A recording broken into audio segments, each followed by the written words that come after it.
Shalom, selamat malam. Kita bersama akan belajar mengenai satu topik nubuat Mesias dalam konsep Yahudi dan Kristen. Kita mulai. Beshem Ha'av Ben Feruah Kodesh Ha Elohim Echad. Di dalam nama Bapa dan Putra dan Roh Kudus, Allah yang Esa. Amin. Materi PA untuk konsep Mesias menurut Yahudi dan Kristen, Yesaya 52 dan 53, Yohanes 1 ayat 19 sampai 34, Yohanes 20 ayat 28, tujuannya supaya jemaat diberikan latar belakang mengenai nubuat Mesias yang akan datang dalam Perjanjian Lama, kitab Yesaya. Jemaat memahami konsep Mesias menurut Yahudi dan Kristen, jemaat dapat membedakan Yesus dalam ketuhanannya dan kealahannya, dan jemaat dapat menyambut Mesias yang sudah datang dengan iman dalam ketaatan menantikan kedatangannya yang kedua kali. Kita baca Yohanes 1 ayat 19. Inilah kesaksian Yohanes ketika orang Yahudi dari Yerusalem mengutus beberapa imam dan orang-orang Lewi kepadanya untuk menanyakan dia, "Siapakah engkau?" Ia mengaku dan tidak berdusta, katanya, "Aku bukan Mesias." Lalu mereka bertanya kepadanya, "Kalau begitu siapakah engkau, Elia?" Dan ia menjawab, "Bukan." "Engkaukah nabi yang akan datang?" Dia menjawab, "Bukan." Maka kata mereka kepadanya, "Siapakah engkau? Sebab kami harus memberi jawab kepada mereka yang mengutus kami.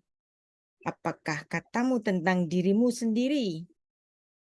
Jawabnya, "Akulah suara yang berseru-seru di padang gurun, luruskan jalan bagi Tuhan seperti yang telah dikatakan Nabi Yesaya."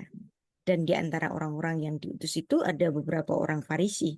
Mereka bertanya kepadanya, "Mengapakah engkau membaptis jikalau engkau bukan Mesias, bukan Elia, bukan Nabi yang akan datang?" Yohanes menjawab katanya, "Aku membaptis dengan air, tapi di tengah-tengah kamu berdiri Dia yang tidak kamu kenal, yaitu Dia yang datang kemudian daripadaku, membuka tali kasutnya pun aku tidak layak." Artinya di sini Yohanes Pembaptis memberikan penghormatan.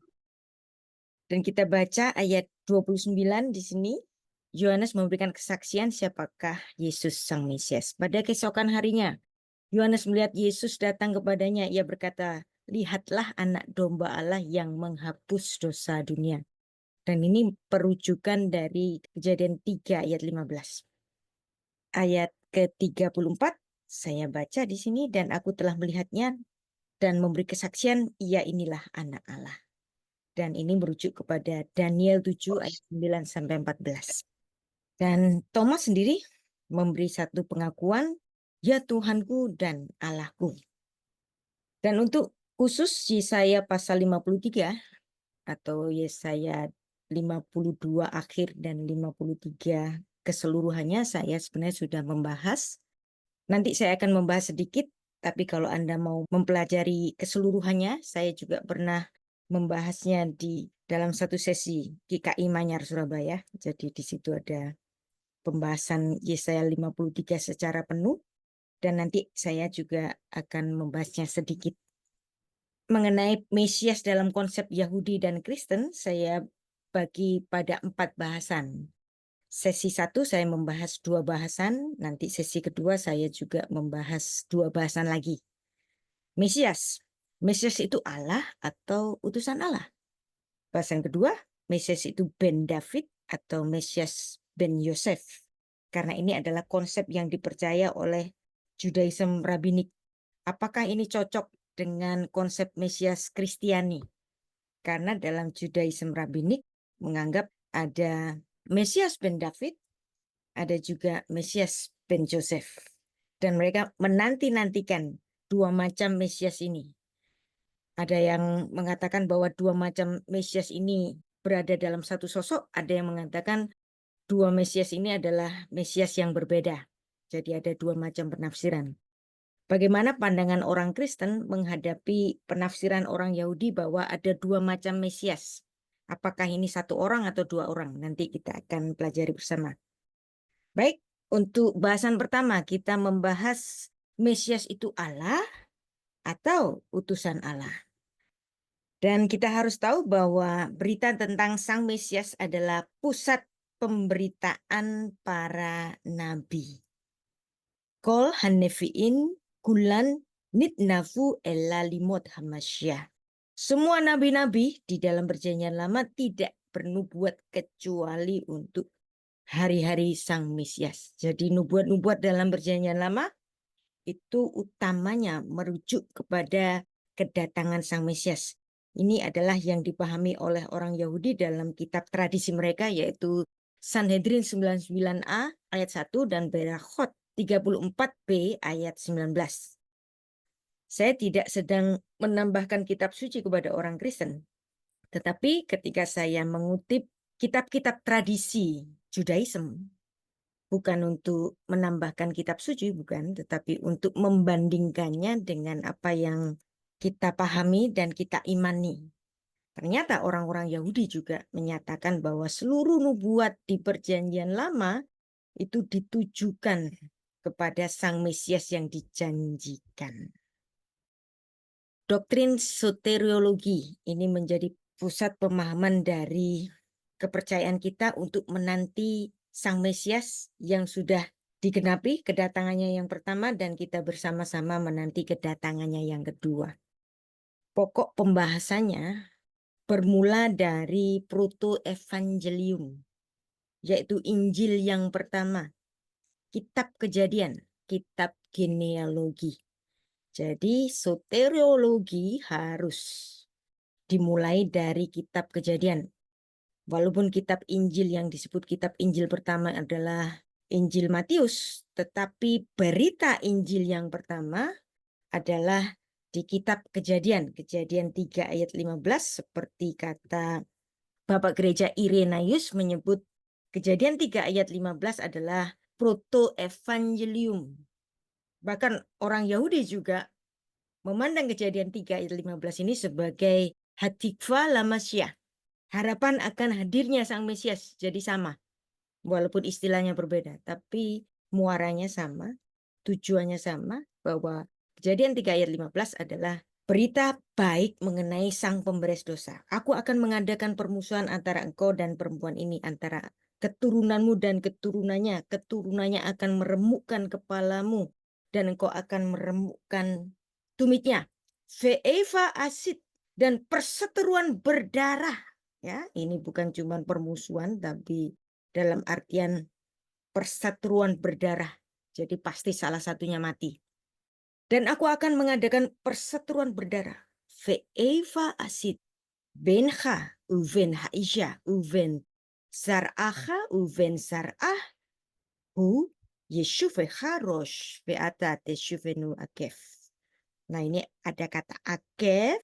Kalau diterjemahkan tumit, kata tumit nggak ada hubungannya dengan kata Yakub. Kata hil juga nggak ada hubungannya dengan kata Yakub. Tapi kalau kita membaca ini adalah sores dari nama Yaakov. Jadi nama Yakub itu sudah disebutkan Tuhan sejak di Taman Eden. Bahwa keturunan si tumit ini yang akan meremukkan kepala dari ular itu. Nah, makanya Bapak Gereja Irenaeus memandang Kejadian 3 ayat 15 sebagai hatikva lamasyah, sebagai proto-evangelium, sebagai berita Injil yang pertama. Kitab Injil yang pertama Matius, tetapi berita Injil yang pertama sejak di kitab Kejadian. Maka bagi seluruh orang Kristen harus betul-betul mempelajari kitab Kejadian. Kata Eva tadi dalam bahasa Yunaninya adalah ekstran. Ekstran ini dalam artian yang sama. Perseteruan berdarah, enmity. Dan kata ekstran ini nanti dipakai oleh Rabi Saul, Rasul Paulus. Dalam Efesus 2 ayat 15. Nah, makanya jadi orang Kristen harus belajar dua. Bahasa Ibrani dan bahasa Yunani, karena perjanjian baru ditulis dalam bahasa Yunani. Dan bahasa Yunani yang dipakai di Septuaginta. Karena pegangan dari para rasul untuk menginjil bagi bangsa-bangsa di luar bangsa Yahudi, mereka pegangnya Septuaginta, dan istilah-istilah dalam Septuaginta digunakan oleh para rasul di perjanjian baru. Buktinya apa? Ada kata ekstran yang sangat spesifik dalam artian perseteruan berdarah yang equal dengan kata Ibrani Eiva, perseteruan berdarah, dendam kesumat berdarah. Kejatuhan manusia menyebabkan dendam kesumat berdarah karena Tuhan menangisi manusia yang jatuh di dalam dosa. Nah, jadi inilah proto-evangelium, bapak-bapak gereja awal, termasuk Irenaeus, Justinus Martir, memandang bahwa Kejadian 3 ayat 15 adalah berita Injil yang pertama, karena di sini ada paradoks. Ketika manusia itu berdosa, upahnya adalah mati. Roma 6 ayat 23, Kejadian 2 ayat 17, pada hari engkau memakannya pasti engkau mati. Tapi di sini Bapak Gereja Irenaeus memandang ada paradoks. Loh, pada hari kematian Adam kok ada harapan tentang keturunan. Berarti Kejadian 3 ayat 15, di hari kematiannya Adam, Tuhan memberikan harapan kehidupan bagi Adam. Maka Kejadian 3 ayat 15 yang kontradiksi dengan Kejadian 2 ayat 17 yang hari Adam berdosa dia harus mati, tapi kok pada hari Adam berdosa di sini justru ada harapan akan keturunan. Keturunannya di sini ya, zar'ah, keturunan si perempuan itu ya. Ini gendernya milik perempuan tapi keturunannya laki-laki. Nah, di sini ada hu ini laki dan ini milik perempuan. Jadi keturunan perempuan dan Yesus betul-betul lahir dari seorang perempuan tanpa benih laki-laki. Makanya di sini Kejadian 3 ayat 15 dipandang Irenaeus sebagai proto-evangelium. Dan inilah dasar teologi keselamatan. Jadi kalau bicara mengenai doktrin keselamatan harus bermula dari Kejadian 3 ayat 15 sebagai proto-evangelium. Nomina singular, lesar aha. Dan di sini Galatia 3 ayat 16 juga Rabi Saul membaca proto-evangelium bahwa keturunan yang dimaksud adalah satu keturunan. Karena dosa dilakukan oleh satu Adam, maka pemberesnya cukup satu Adam akhir. Betul-betul kalau Anda nanti membaca tulisan Rasul Paulus, nomina gendernya dan singular atau pluralnya, dan dia merujuk kepada sisi singular. Dan keturunan perempuan yang dimaksud itu bukan keturunan-keturunan, tapi keturunannya. Dan sekarang kita beralih bagaimana orang Yahudi itu memandang proto-evangelium.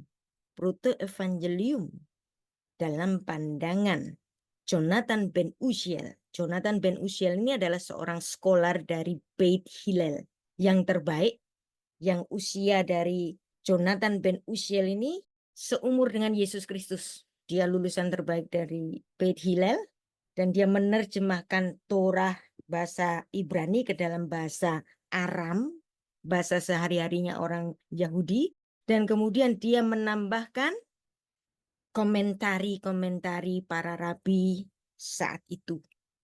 Jadi dalam Targum Jonathan dia tidak hanya menerjemahkan tetapi juga menambahkan komentari. Nah, menarik. Dalam Targum Jonathan Kejadian 3 ayat 15 dan setiap merujuk kepada sang pemberes dosa itu, Jonathan Ben Uziel selalu menambahkan kata Malcha Mesiha, yaitu Raja Mesias. Harapan tentang adanya Raja Mesias. Jadi ini adalah bahasa Aram, saya baca terjemahnya, dan akan terjadi ketika putra-putra perempuan itu memperhatikan Torah dan melakukannya, mereka akan siap untuk memukul kepalamu. Namun ketika mereka meninggalkan Torah dan tidak melakukannya, engkau dapat melukai tumit mereka dan menyakiti mereka. Namun demikian akan ada obat untuk putra-putra perempuan itu. Tetapi tidak ada obat untukmu, hai ular dan iblis. Dan akan ada obat untuk tumit itu di zaman Raja Mesias. Jadi Kejadian 3 ayat 15 juga dipandang oleh orang Yahudi sebagai hatikva lamasia, harapan akan hadirnya sang Mesias. Jadi sama. Kristen dan Yahudi memandang Kejadian 3 ayat 15 sebagai berita mengenai harapan hadirnya sang Raja Mesias, ditambahi Raja Mesias oleh Jonathan Ben Uziel. Jadi ini bukan terjemahan secara harfiah, tetapi terjemahan yang mengandung tambahan komentari. Betul-betul di sini ada Malcha Mesiha, ada tambahan Raja Mesias. Harapan akan hadirnya Raja Mesias. Tetapi bagaimanapun Torah itu bisa dibaca dalam berbagai sisi, dalam berbagai penafsiran. Orang Yahudi menganut ada 70 wajah Torah. Kalau Anda mengikuti serial Torah saya, di lecture Torah di channel YouTube saya hanya membahas Kejadian 1 ayat 1, itu sudah sampai seri 7, cuman Kejadian 1 ayat 1 doang. Saya membuktikan di situ bahwa satu ayat dalam kitab Torah itu bisa dibaca dalam berbagai-bagai sisi penafsiran. Maka Torah itu memiliki 70 wajah, dapat ditafsirkan dalam berbagai-bagai sisi. Ada pepatah Ibrani itu hapokbah vehapokbah dekolabah ubah teheshe. Berputar-putarlah, berbalik-baliklah dalam kitab Torah, maka seluruh urusan kehidupan ada di dalamnya.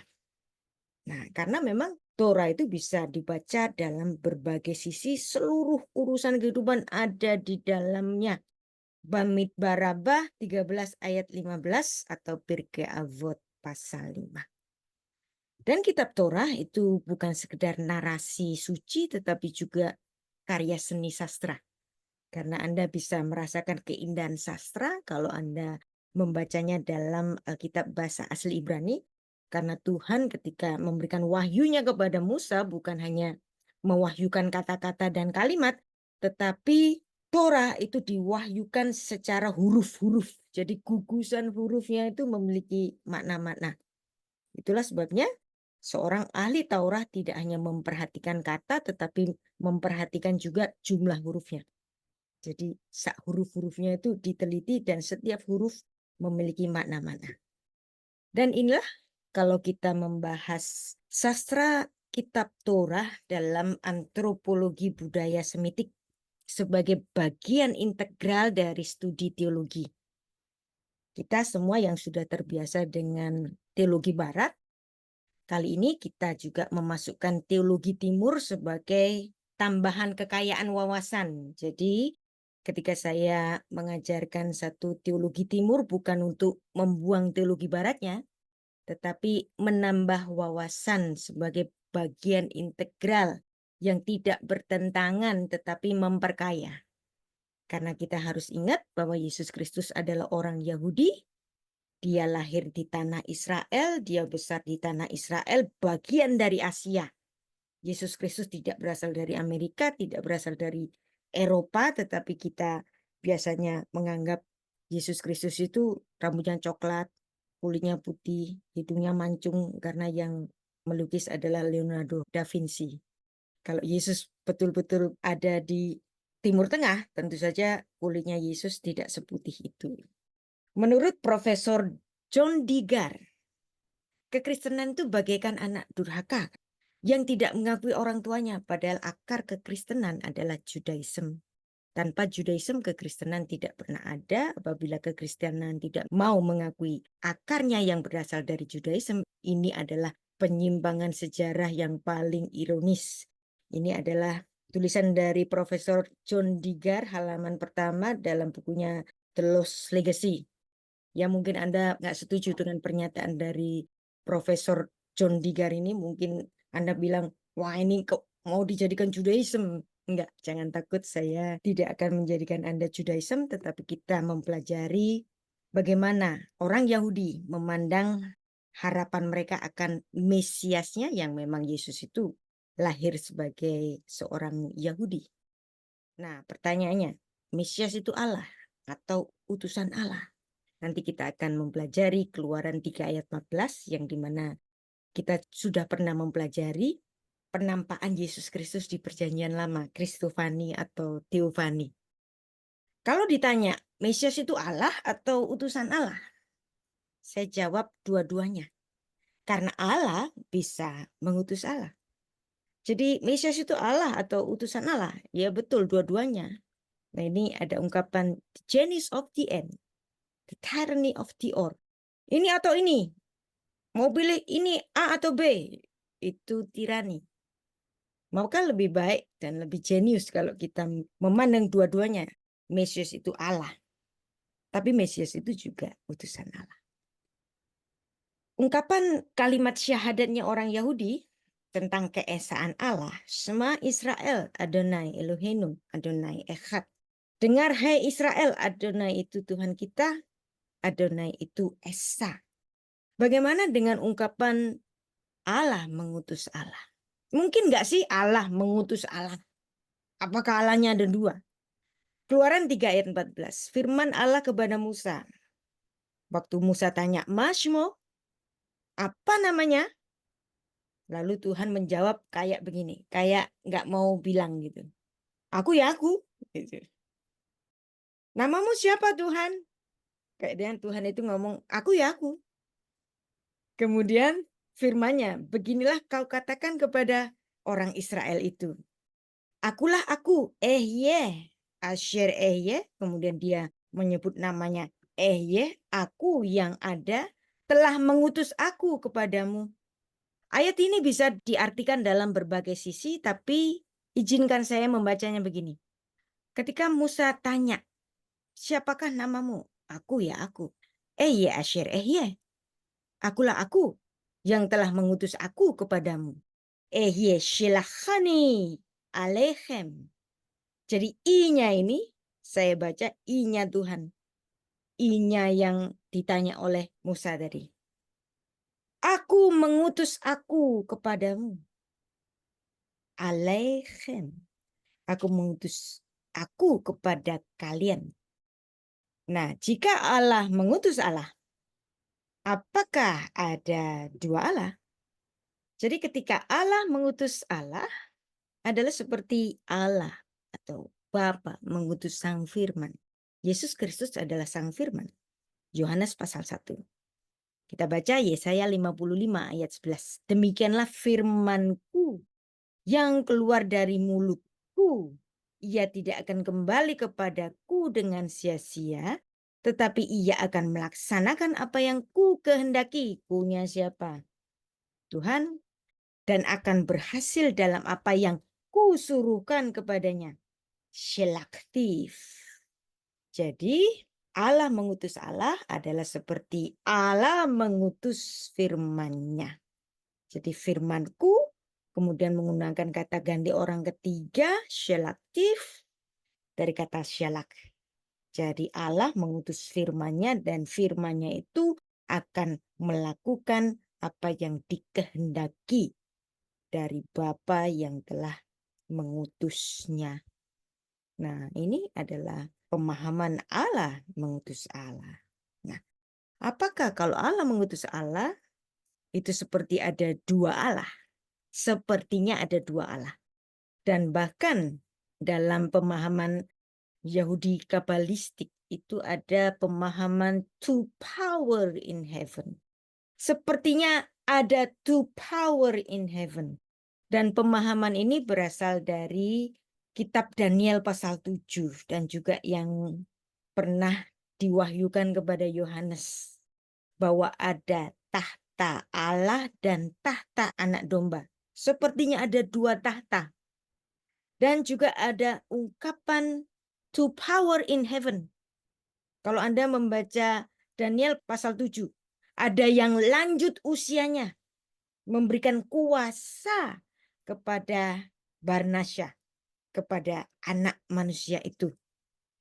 To power in heaven itu sebenarnya dipahami oleh orang Yahudi juga.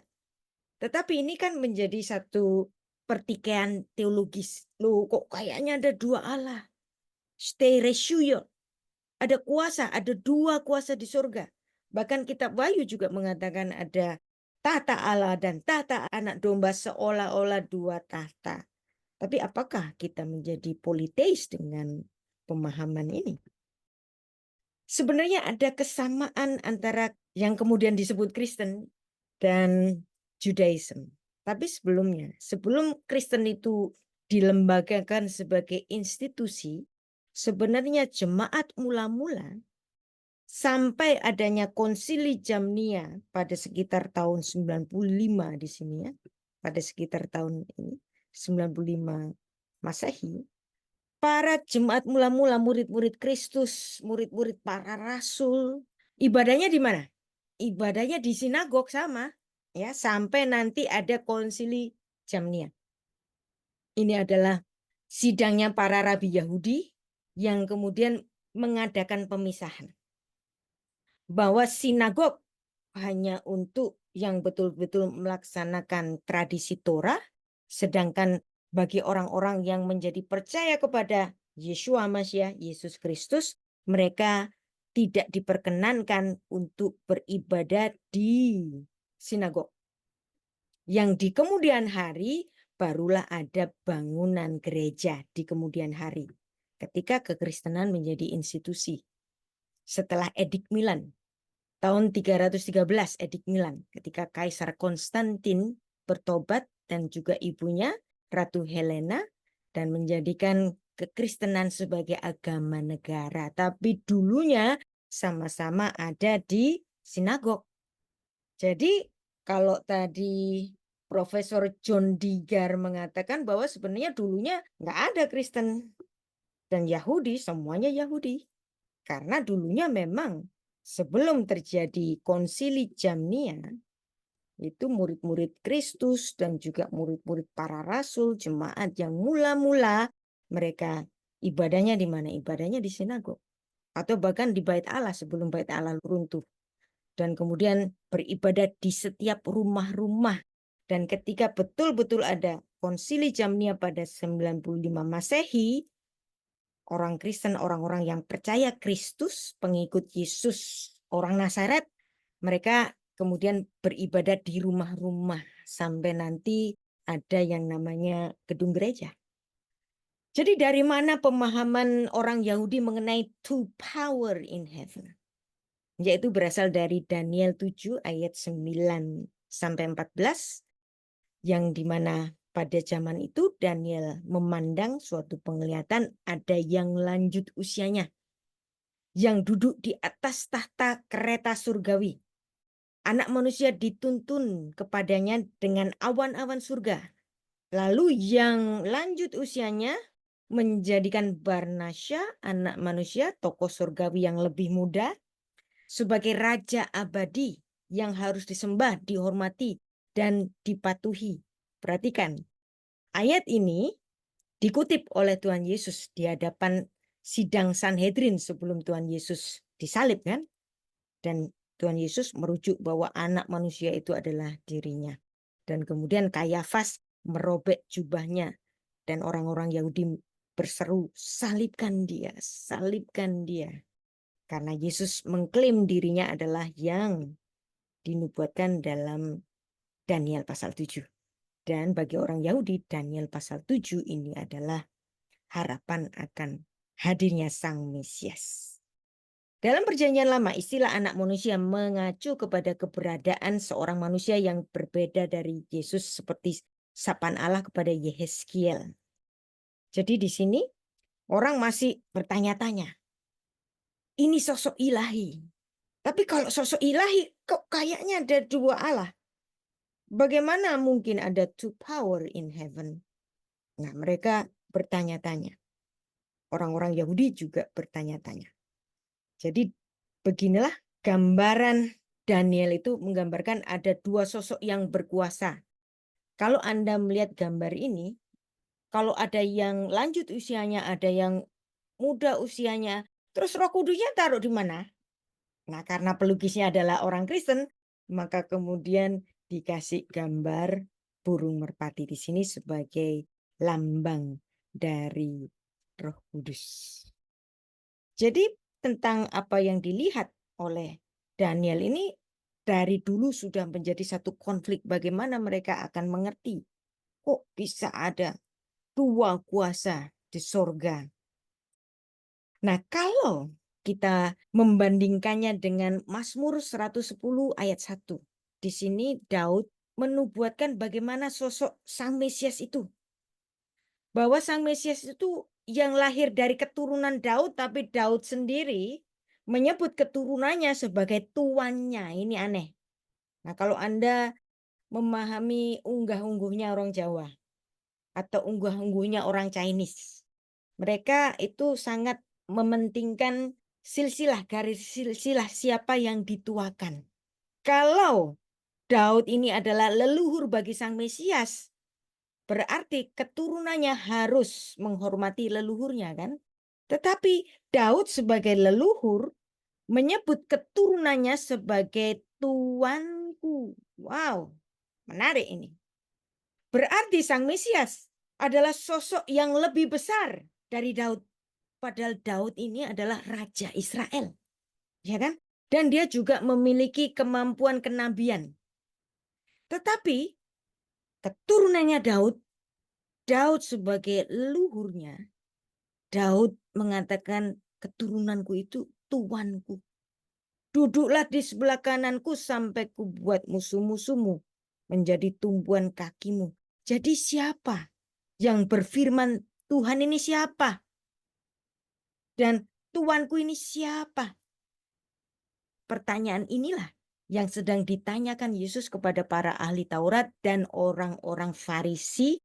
Walaupun orang-orang Farisi pastilah mereka mengetahui jawabannya, tetapi mereka nggak mau menjawab. Karena ketika Yesus mengutip Mazmur 110 ayat 1, bahwa Sang Mesias adalah sosok yang lebih besar dari Daud, sang leluhur Israel. Dia menyebut keturunannya sendiri sebagai tuannya. Seperti orang Israel, pastilah kedudukan Abraham dan Ishak lebih tinggi daripada orang-orang Israel karena Abraham dan Ishak adalah leluhur mereka. Tetapi di sini Daud memandang keturunannya sebagai tuannya sendiri. Maka Mesias ini bukan Mesias orang biasa, tetapi Mesias yang kekuasaannya lebih daripada Daud. Jadi di sini yang dipahami oleh orang-orang Yahudi sebagai two power in heaven juga dipandang oleh Rasul Yohanes dalam Wahyu 22 ayat 1. Lalu ia menunjuk kepadaku sungai air kehidupan yang jernih bagaikan kristal mengalir keluar dari tahta Allah. Keren kan? Dan tahta anak domba. Mirip banget dengan apa yang dipandang oleh Daniel pasal 7. Demikian juga dalam Wahyu 22 ayat 3. Ada tahta Allah dan tahta anak domba. Ada two power in heaven. Nah, bagi orang Kristen penganut doktrin Trinitas, kemudian sang pelukis ini menambahkan ada sosok Roh Kudus di sini. Jadi Bapa dan Putra adalah Allah, ya. Tetapi bagaimanapun Alkitab juga menyatakan bahwa otoritas Bapa lebih tinggi dari Sang Putra dan Sang Putra itu tunduk kepada perintah Sang Bapa.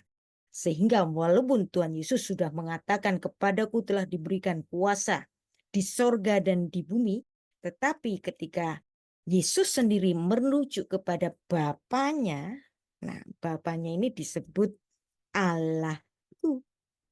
Ini biasanya yang ditanyain oleh polemikus-polemikus Muslim. Wah, Yesus kok menyebut ada Allahku, berarti Yesus bukan Allah, gitu kan? Tetapi konteks Wahyu 3 ayat 2 adalah merujuk pada konteks hierarki. Bangunlah dan kuatkanlah apa yang masih tinggal dan sudah hampir mati, sebab tidak ada satupun pekerjaanmu aku dapati sempurna di hadapan Allahku. Nah, siapakah ini Allahku? Apakah Yesus bukan Allah? Yesus itu Allah, tetapi Allahku di sini adalah wujud penghormatan Yesus Kristus kepada Bapaknya. Berarti bagaimanapun di sorga nanti tetap ada hierarki. Hierarki Bapa di sorga dan Yesus Kristus sebagai sang penguasa langit dan bumi.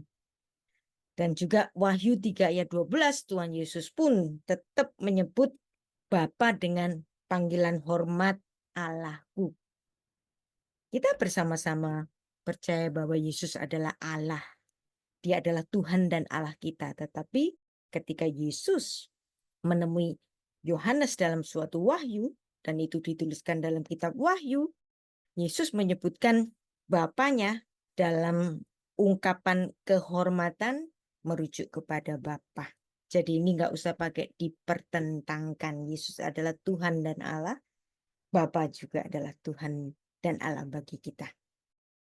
Jadi persoalan Tuhan Yesus menyebut Allahku, Allahku di sini adalah wujud penghormatan Yesus yang selalu hormat kepada Bapanya.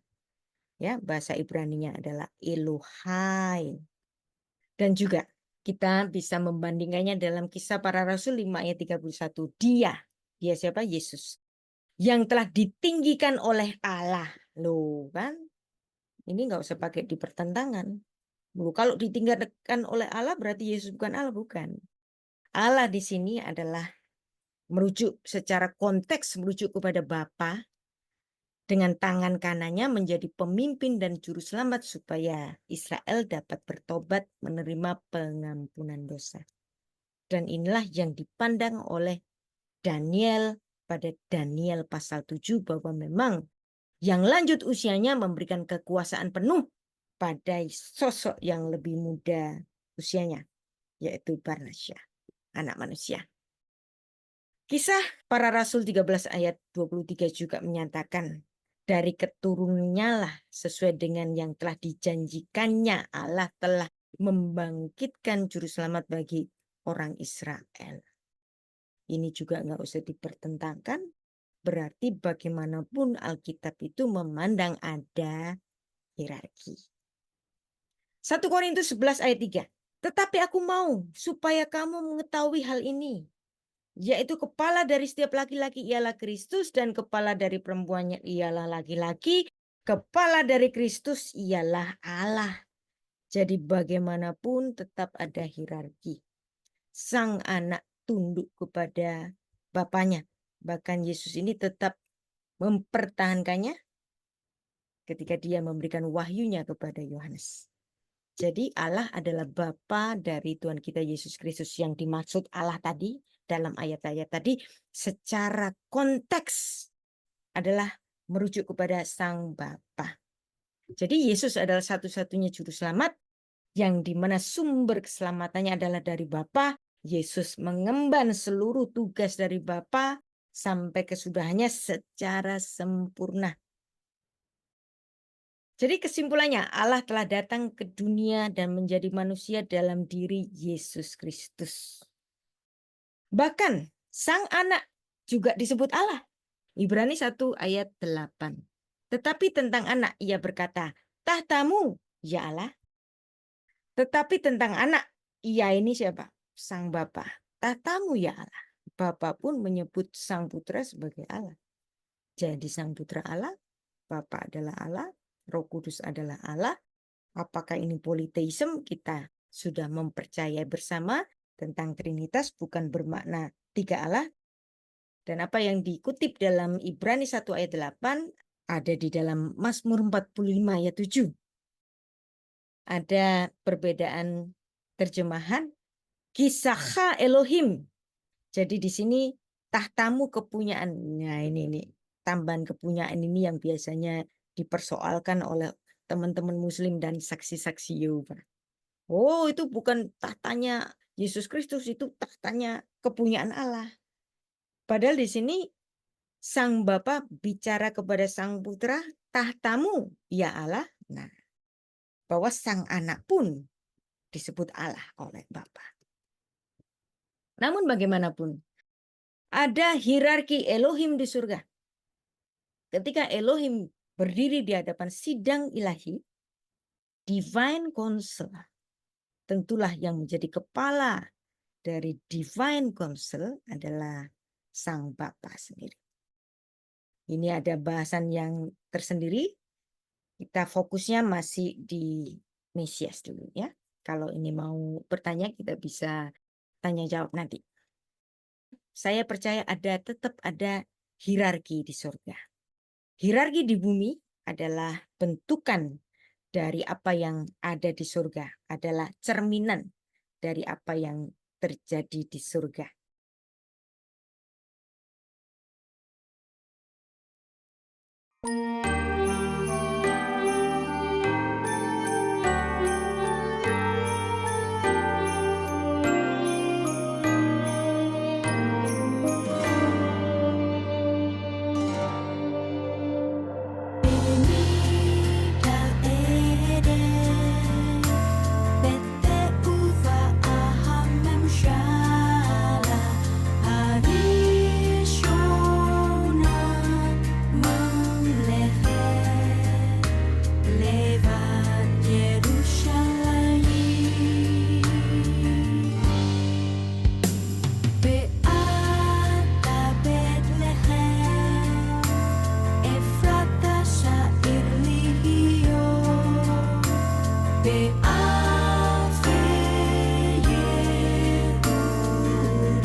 Israel.